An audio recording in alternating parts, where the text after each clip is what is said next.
Hello dear students, मैं राहुल नंदन विद्यार्थी प्रवक्ता कला एवं संगीत डीएलएड संकाय श्री शक्ति डिग्री कॉलेज शाकाहारी घाटमपुर कानपुर नगर। स्टूडेंट्स, आज मैं आपको इस वीडियो में बताऊंगा आपके सिलेबस के अकॉर्डिंग जो दिया हुआ है वह है हस्तकला। हस्तकला के अंतर्गत आज मैं आपको बताऊंगा कि हस्तकला के अंतर्गत हम छात्रों से किस किस तरीके के क्रियात्मक कार्य कराए जा सकते हैं। तो स्टूडेंट्स, आप लोग इसके नोट्स बना लीजिएगा जिस तरीके से आप लोगों ने बनाए हैं।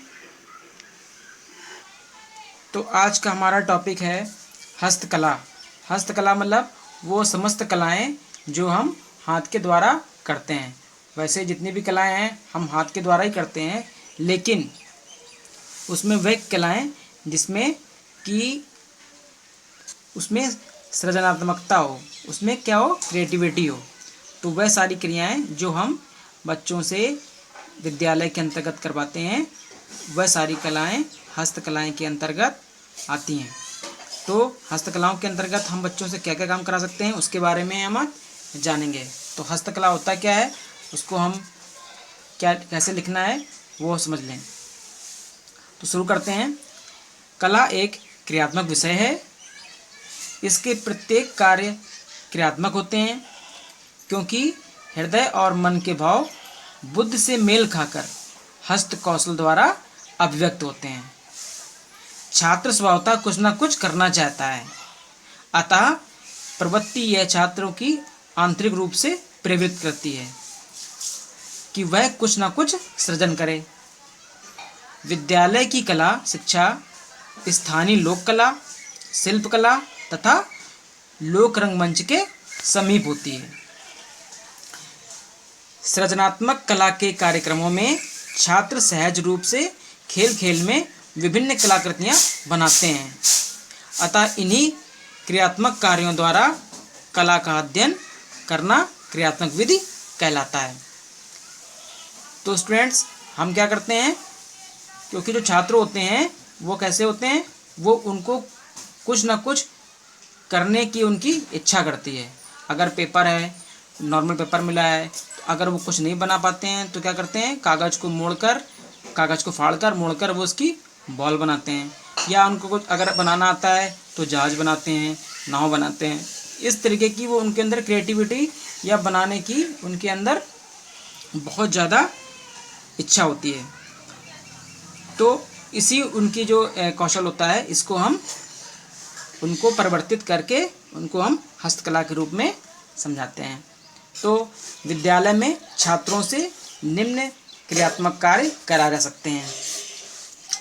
पहला कार्य कौन सा है, कागज़ का कार्य।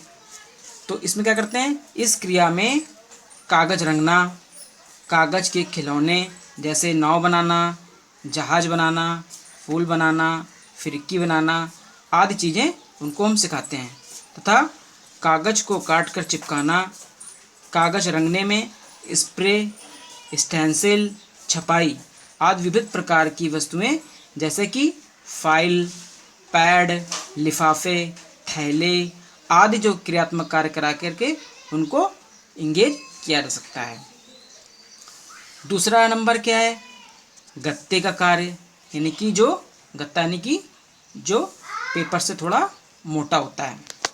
इससे हम क्या करा सकते हैं, उनको गत्ते को मोड़कर और काटकर विभिन्न प्रकार की वस्तुओं का प्रतिरूप जैसे कि बॉक्स बनाना, डिब्बे बनाना, खोल बनाना, जिल्द यानी कि बुक्स के कवर बनाना, नोट्स बुक के कवर बनाना आदि क्रियाएं कराकर इनसे उनसे संबंधित रूप लिया जा सकता है।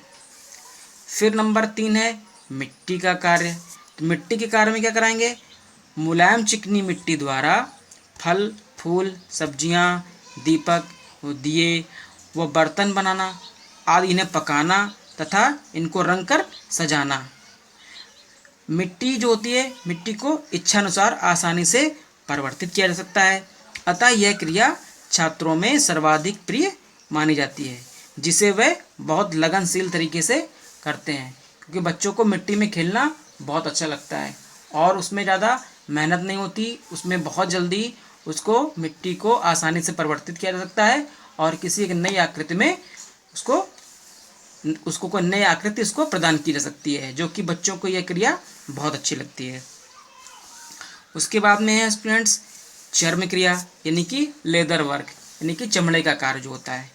तो इसमें क्या दिया आपके सिलेबस में बताया गया है कि चर्म द्वारा विभिन्न प्रकार की वस्तुएं बनाई जाती हैं, जैसे कि पर्स है, बैग है, बेल्ट है आदि। यह जटिल आदि चीज़ें बताई जाती हैं। लेकिन यह क्रिया कैसी है? ये क्रिया बहुत जटिल है, इसलिए इन्हें उच्च कक्षाओं में कराया जाता है, छोटे बच्चों से ये कार्य नहीं कराया जाता है।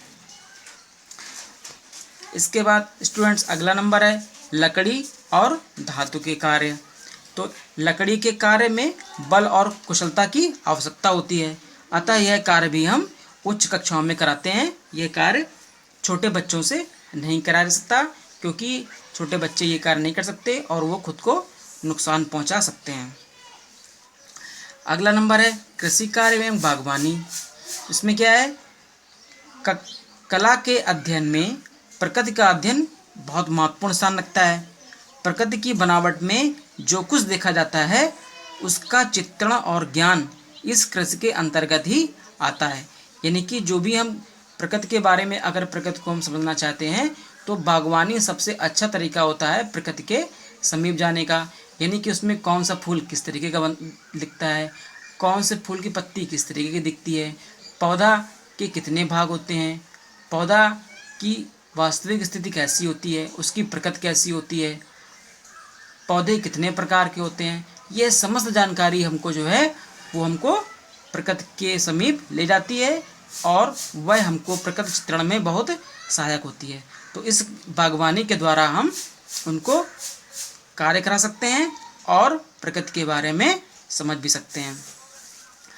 अगला नंबर है गृह शिल्प के कार्य। तो यह छात्राओं के लिए यह कार्य उपयुक्त है और उपयोगी होता है।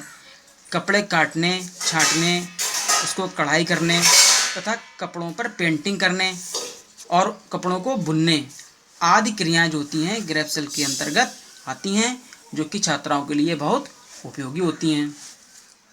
अब उपरोक्त समस्त क्रियात्मक कार्य हस्तकला के अंतर्गत आते हैं, जिन्हें छात्र बहुत ही रुचिपूर्वक करते हैं। यह कार्य उन्हें कक्षा में व्यस्त रखने और उनके क्रियात्मक कौशल के विकास दोनों में सहायक सिद्ध होते हैं। तो स्टूडेंट्स इन क्रियाकलापों के द्वारा हम छात्रों में पढ़ाई के साथ साथ में उनको उनके आंतरिक कौशल को बढ़ाने में, उनके क्रियात्मक कौशल को बढ़ाने में रुचि पैदा करा सकते हैं। और इन सारी क्रियाकलापों के द्वारा हम छात्रों को कक्षा में क्या कर सकते हैं, व्यस्त कर सकते हैं, उनको इंगेज रख सकते हैं, ताकि वो उस ज़्यादा उबाऊ या बोरिंग क्लासेस उनको नहीं लगती। तो स्टूडेंट्स आज के इस वीडियो में हमने आपको हस्तकला के बारे में बताया। तो स्टूडेंट्स आप लोग इसके नोट्स बना लीजिएगा। नोट्स बनाने के साथ में अगर इन कार्यों में से कोई कार्य अगर आपको आता है तो वह बना करके आप लोग वीडियो या फ़ोटो भेज सकते हैं। तो जितने मैंने कार्य बताए, इन कार्यों में से अगर आपको कोई कार्य आता है तो उसकी कोई भी कार्य का करके, जैसे कागज़ का कार्य है, गत्ते का कार्य है, मिट्टी का कार्य है, चर्म का कार्य है और गृह शिल्प का कार्य है, ये अगर कार्य आपको में से कोई कार्य आता है तो उसका फ़ोटो हमको भेज सकते हैं। तो स्टूडेंट्स आज की वीडियो में इतना ही। अगले वीडियो में हम आपको आपके पाठ्यक्रम से संबंधित अगले टॉपिक के बारे में बताएंगे। इसमें अगर आपको कुछ पूछना हो तो आप लोग कमेंट्स बॉक्स में जाकर या फ़ोन करके या व्हाट्सएप ग्रुप में आप हमसे पूछ सकते हैं। तो आज की वीडियो में इतना ही। धन्यवाद।